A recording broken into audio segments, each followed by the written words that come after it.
I think we're living in a very superficial moment in history, where people try to find happiness on having is creating robots.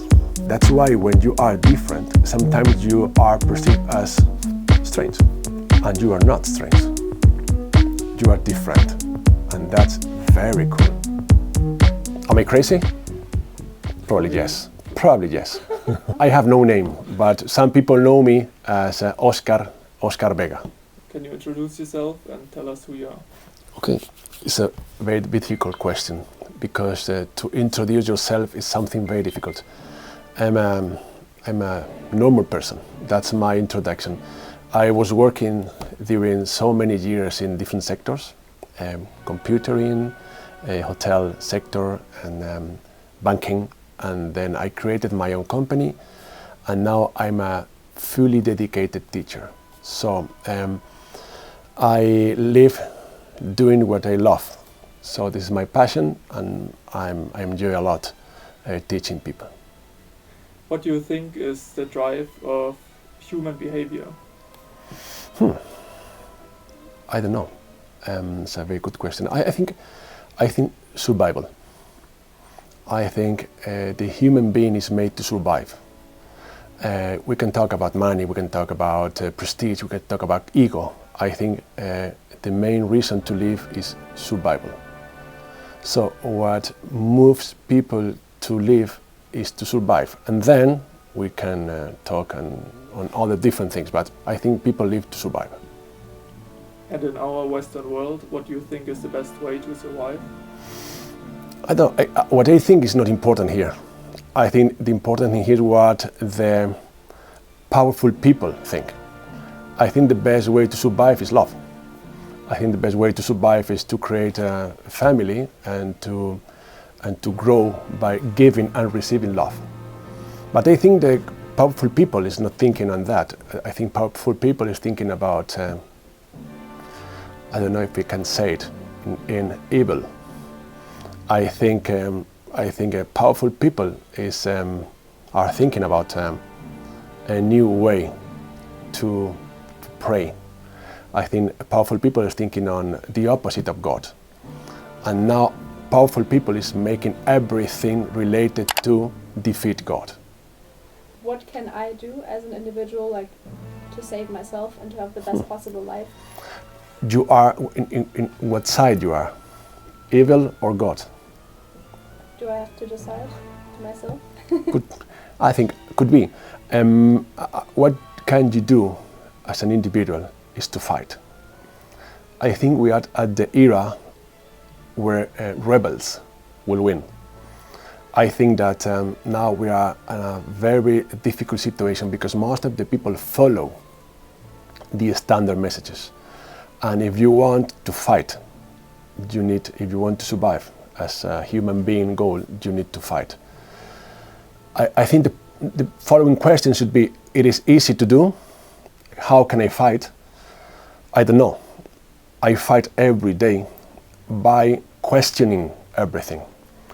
I think every single message I get from whoever, I try to understand, I try to analyze, and I try to get my own conclusion. And this is one of the ways I have to fight, by having my personal opinion and by taking my personal decisions, not based on what mainstream says.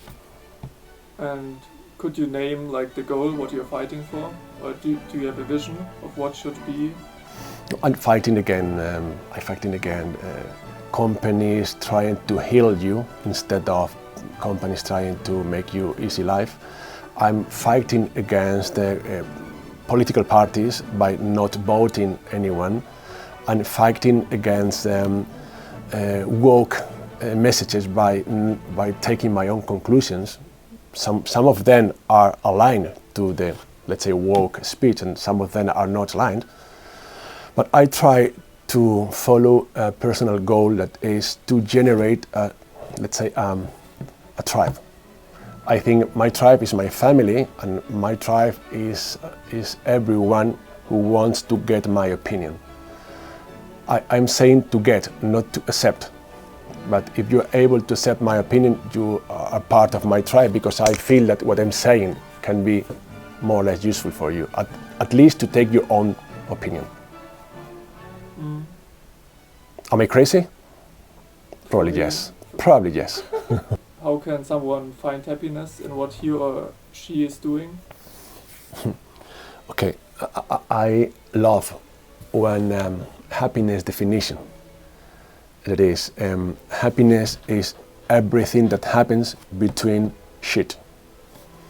So I think what you should do, what you can do if you want to pursue happiness, is to try to find as many moments of small happiness as possible. So I don't believe on global happiness. I just believe on tiny moments of happiness. I wouldn't say that in public, but I will say it.